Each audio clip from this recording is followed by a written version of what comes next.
Hi, I'm Barbara Zico, the SAMHSA Reentry Project Director. My name is Nicole Praise, and I'm the Rockland County Reentry Coordinator. I started in January of 2020 in the position that I'm in currently.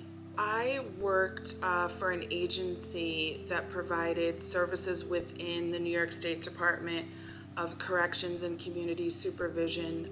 So I worked inside of correctional facilities for about 10 years, and I felt like I was incarcerated sometimes and wanted to do something completely different. And inside, I had many conversations about reentry and what that looked like for the people that I was working with. And what sparked my interest in this position was actually being able to create a program that provided reentry services.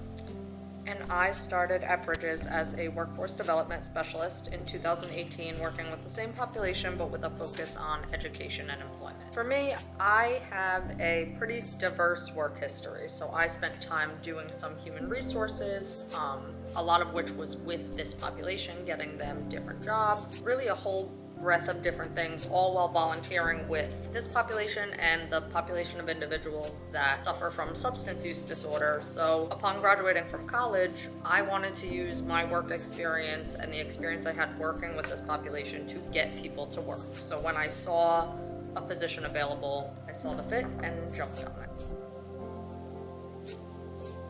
The things that we do in both the SAMHSA program and the reentry program for Rockland County is service coordination. So being able to link people with the benefits that they need, such as food stamps and Medicaid and Social Security, things of that nature, getting them food security services, linking them to food pantries, providing them cognitive behavioral interventions so that way they can improve upon the way that they think and their decision making. Being kind of a mediator for parole when they're having an issue with their officer or a disagreement, link them to jobs and schools and getting them reintegrated in that aspect so that they can be self-supporting. Another big thing that we take on is community outreach and decreasing the stigma that the community has of this population and educating them on the best way to not only learn about this population, but interact with them, which seems simple, but it's removing the idea that these individuals are any different than someone who has never been inside.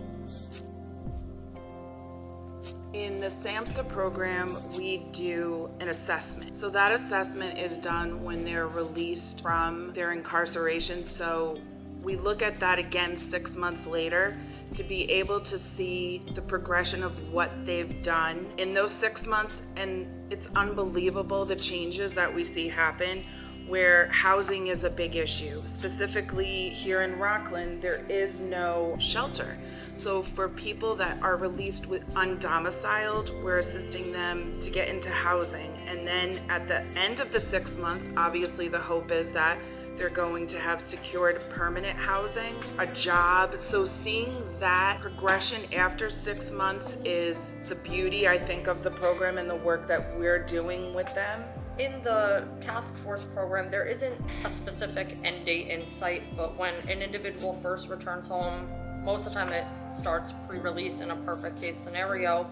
We start looking at what some of the needs are and what some of the goals are to address stabilization, get somebody the things that they need.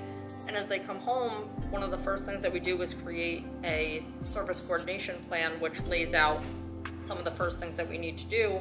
And every few weeks, every few months, it varies person to person. We go through that sheet again and seeing that, similar to what you said, seeing the progression of how those goals change and how they grow. And, it goes from meeting basic needs to, attending college, moving up in college, getting onto honor societies, things of that nature is extremely impressive to see where somebody starts to where they end up. And that's a big part of what we do, and watching people that stay connected for years, even after they complete community supervision, that come back and tell you what they're accomplishing and what they're doing is just incredible and impressive to watch. I think a big part of why what our department does is important is these individuals are returning from a place where they were not given options. They weren't empowered. All of that was essentially stripped away from them for a period of time. And it can be very difficult for someone, whether they will state it or not, to get that feeling back. We give the options and give the tools and empower an individual to steer their life in the direction that they want to take it, and we just kind of cheer them on and help them in any way that they'll allow us to. These individuals are told when to get up in the morning, when to go to sleep. In order to go to the bathroom, you have to ask permission. So all of this coming out is very new to them. I feel like sometimes we're cheerleaders for them, like, you can do this, giving them options and steering them in directions where we know that the services or the places that we're sending them are going to be supportive of their reentry. So I think that that's where we come in with the places that we know that we work really closely with is extremely important. I think that we certainly embrace the mission of Bridges. We definitely accept our participants for who they are. We do not look at them any differently, and I think that a lot of times that doesn't happen to them in places where they go to for services. Honor their dignity and worth, because we all have dignity and worth. It doesn't matter where we came from. Unfortunately, people coming home are not in the same position they were when they left. It's overwhelming. Yeah, there's been a lot of things that have happened while they've been inside. They may have lost a lot. Building that back up and helping people to still see that within themselves is extremely important, and I think probably not only one of the highest values of Bridges, but one of the highest values of our department is making sure that people see that within themselves. I am most proud of the work in Orange County, because when I started, there really wasn't any work being done in Orange, and it's grown so much. I think the contribution that I'm most proud of is being able to have integrity in what I do and be consistent and have people kind of know that I mean what I say, and if I say that I'm going to do something, I do it and I follow through.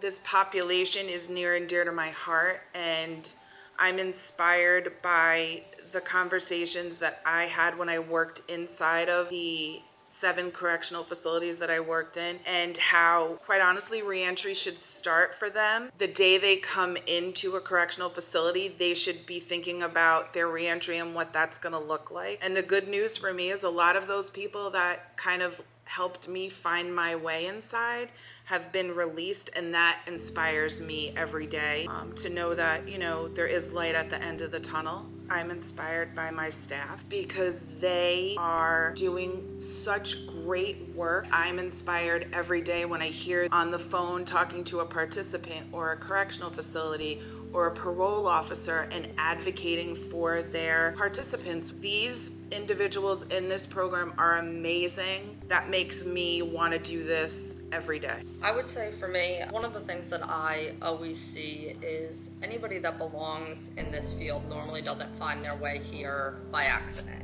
So I think that that's a big inspiration to me, is the best people that I find that work in this field have their feet here for the right reason. Everybody is autonomous. They're free to make their own decisions, and seeing people want to make the changes and putting in the hard work that I know that it takes to make those changes is extremely inspiring. It's not my department, it's not Nicole's, it's our department and it's our team. Neither one of us is doing anything without talking to the other. And I think that that definitely is something that this department needed and excels in now. I would agree. I think that one of the best things that we have done is grow this department as a team rather than silos. If any person is lacking, if any situation is lacking, we're able to work as a team and build that area back up and build it better than it was. And if anything, Better, stronger. yes, if anything is going wrong or going sideways, we work as a team rather than one person having to solve it on their own. And the focus of that, again, goes back to the person. If one person is busy and a person shows up in a crisis, if I'm not available, Barbara can get it, Tamiko can get it, Phil can get it. All of us will just pick up for each other so that no person goes without. And I think that that is something incredible that we've done, and it's reciprocated tenfold every step of the way. Yeah, we're done. Complete me.